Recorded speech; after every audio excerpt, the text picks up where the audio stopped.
Hello and नमस्कार guys. कल 30 नवंबर को हमारा IBPS PO मेंस का एग्जाम कंप्लीट हुआ है।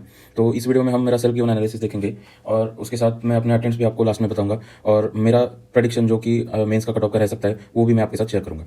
तो सबसे पहले हमारा रीजनिंग का सेक्शन खुला।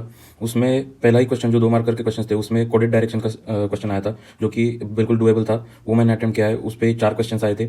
उसके बाद एक कंपेरिजन का पजल था, ठीक है, जिसमें कि आपको एक मार्क्स होल नंबर में आपके मार्क्स दिए थे, 6 बनते थे, उसका उनका आपको अरेंज करना था। उसके बाद मैंने 2 या 3 डेटा सफिशिएंसी के क्वेश्चंस किए थे और उसके बाद रिवर्स सिलोजिज्म भी 2 क्वेश्चंस मैंने किए थे। उसके बाद मिसलेनियस का एक क्वेश्चन मैं कर रहा था अटेम्प्ट, लेकिन वो मेरा अटक गया, मतलब टाइम खत्म हो गया उसमें, तो वो नहीं कर पाया मैं।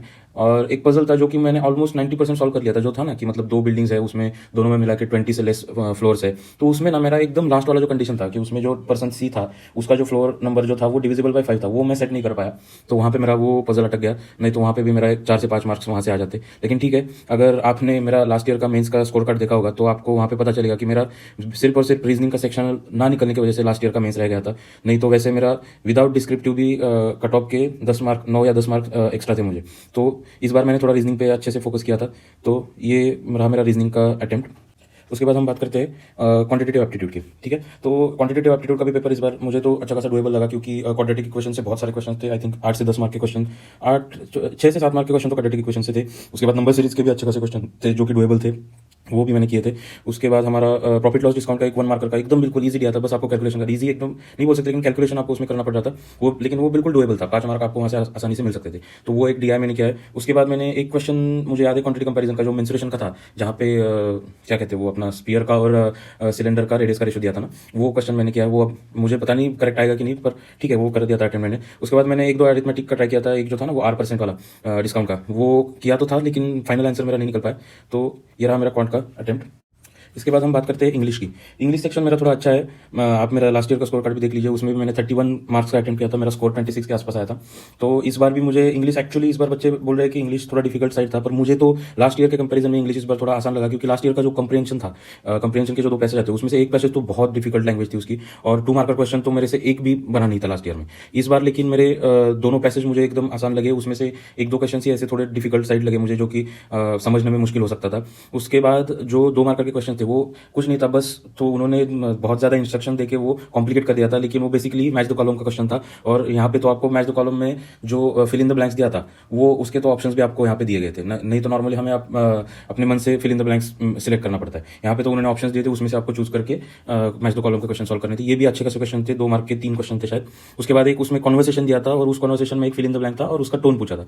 तो उसका टोन आप देख लीजिए, इंडिग्नेंट टोन था। और बाकी यहाँ पे भी क्या था, आपको थोड़ा लॉजिक लगाना था। बाकी के जो टोन्स दिए थे वो वहाँ पे पॉसिबल नहीं हो सकते थे, तो बचा एक ही था इंडिग्नेंट। इसका एक्चुअली मुझे भी मीनिंग नहीं पता था इंडिग्नेंट का, मैंने बाद में आके देखा तो वो सही था उस पैसेज के अकॉर्डिंग, ठीक है। तो ये 2 मार्कर के क्वेश्चन हुए। उसके बाद correct use of the given word आया था, उसके भी आई थिंक 3 क्वेश्चन आए थे।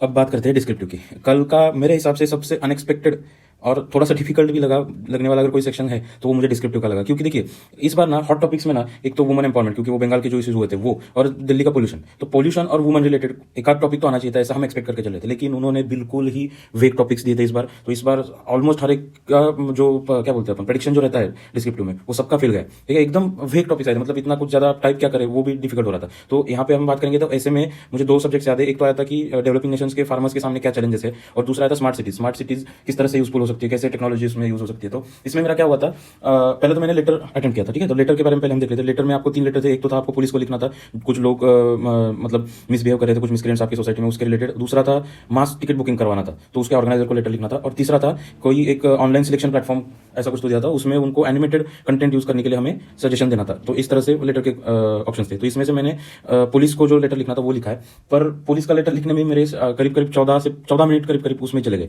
तो बचे थे 16 मिनट। उसके बाद ये जो एसेज है ना, तो इसमें मैंने पहले शुरू किया था स्मार्ट सिटीज का लिखने के लिए। स्मार्ट सिटीज का मैंने एक पैसेज लिख लिया था करीब करीब 50-60 वर्ड्स के आसपास, लेकिन उसके आगे मुझे कुछ सूझ नहीं रहा था, मतलब क्या लिखे उसमें। तो फिर से मैंने वो ऐसे डिलीट कर दिया और फिर मैं फार्मर के ऐसे पे स्विच कर गया। तो वहां पे क्या हो गया ना, मेरा टाइम थोड़ा सा उसमें निकल गया। तो मैं जो ऐसे है वो पूरा मतलब 250 to 300 वर्ड्स का आपको ऐसे लिखना था, तो वो पूरा नहीं कर पाया। मेरा शायद 100 वर्ड्स के आसपास कुछ तो लेफ्ट गया था, मतलब मेरे हिसाब से 150 से 200 वर्ड्स के बीच में मैंने अपना ऐसे लिखा हुआ है। पर मुझे तो लगता है, क्योंकि मैंने क्या किया था, अपना स्ट्रक्चर बिल्कुल फॉलो किया था। जब लास्ट के 2-3 मिनट रह गए थे तो मैंने सीधा कंक्लूजन पे स्विच कर लिया था। तो मैंने इंट्रोडक्शन, बॉडी और कंक्लूजन ये पैटर्न बिल्कुल एकदम सही तरीके से फॉलो किया। तो मुझे लगता है ऐसे में ज़्यादा मार्क्स कट नहीं होंगे, थोड़े वर्ड लिमिट के जो 1-2 मार्क या 3 मार्क कट होंगे वो होंगे, और कुछ अगर ग्रामेटिकल एरर्स या फिर स्पेलिंग मिस्टेक होंगे उसका मार्क्स कट होगा। ठीक है, तो अगर बाकी भी किसी का अगर ऐसे में वर्ड लिमिट कंप्लीट नहीं हुआ तो इसका ज़्यादा टेंशन मत लीजिए, आपको ठीक ठाक मार्क मिल जाएंगे।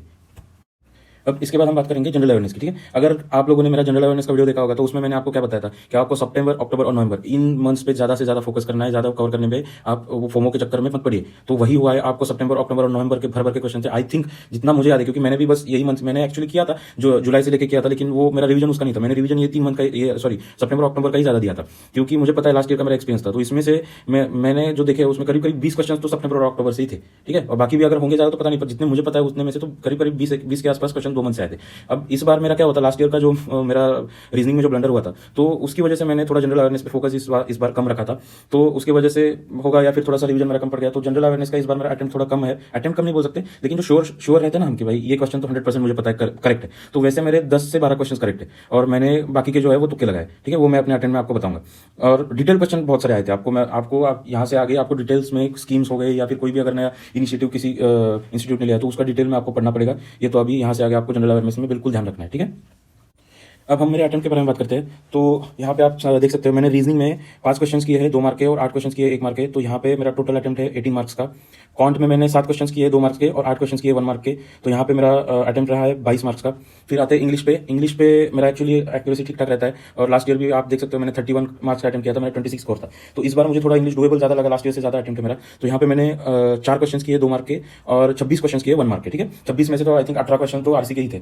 ठीक है, तो उसके बाद हम जीए का देखें। जीए का मैंने आपको बताया था, थोड़ा इस बार मैंने फोकस कम रखा था जीए पे, इसलिए मेरा अटेम्प्ट 23 हुआ है। पर ये 23 में से 10 से 11 क्वेश्चन में एकदम श्योर शॉट हो कि ये करेक्ट ही है, लेकिन जो आगे के 10-12 क्वेश्चन है उसमें से ऑलरेडी मैं देख चुका हूँ कि 6 से 7 क्वेश्चन तो ऑलरेडी मेरे गलत हो चुके हैं। तो वो मार्क्स मैंने पकड़े ही नहीं है। मैं अपना जीए का स्कोर पकड़ के चल रहा हूँ, 10 तक मेरा स्कोर आएगा। लेकिन अगर आप में से किसी ने मेरा जीए का वीडियो देखा होगा और वो स्ट्रेटेजी फॉलो की होगी, तो आप आराम से 15 से 18 मार्क खींच सकते थे। वहाँ पे कमेंट में भी मैंने मेंशन किया था कि अगर आप डिटेल में ये 2 मंथ भी पढ़ लोगे तो 15 से 18 मार्क आराम से खींच सकते हो जीए में। ठीक है, तो जीए के लिए ये बात आप हमेशा आगे से याद रखना, जिनका भी अगले ईयर होगा या फिर अभी आगे एसबीआई का भी जिनका होगा उनके लिए ये एक बहुत इंपॉर्टेंट बात है। ठीक है, और इसके बाद डिस्क्रिप्टिव का हम बात करते हैं। जैसे कि मैंने आपको बताया था ऐसे में मेरा थोड़ा सा ब्लंडर हो गया, तो वो 100 वर्ड्स कम रह गए थे। ठीक है, लेकिन उसका मेरे हिसाब से ज़्यादा कोई फर्क नहीं पड़ेगा।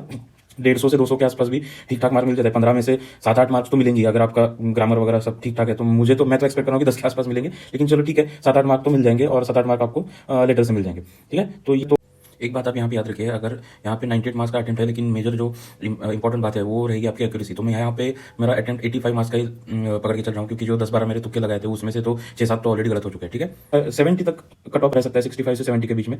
तो जिनका भी अगर अटेम्प्ट 70+ है तो आप बिल्कुल इंटरव्यू के लिए भी तैयारी शुरू रखिए साइड बाय साइड, क्योंकि उसका आपको फायदा ही होगा। क्योंकि लास्ट ईयर भी मैंने जो इंटरव्यू का तैयारी किया था वो अभी मुझे इस साल अभी यूजफुल हो रही है, क्योंकि अभी मेरा 5 तारीख को एक इंटरव्यू है, उसका भी मैं आपको एक वीडियो बता के उसके बारे में डिटेल्स में आपको बता दूंगा। ठीक है, तो बस आज के वीडियो में इतना ही था। Thank you for watching the video. अगर वीडियो आपको पसंद आया होगा तो लाइक, शेयर और सब्सक्राइब जरूर कीजिएगा। और कोई भी अगर आपको डाउट होगा तो आप अपने कमेंट सेक्शन में अपने डाउट छोड़ सकते हैं, मैं उसको रिप्लाई जरूर करूंगा। Thank you.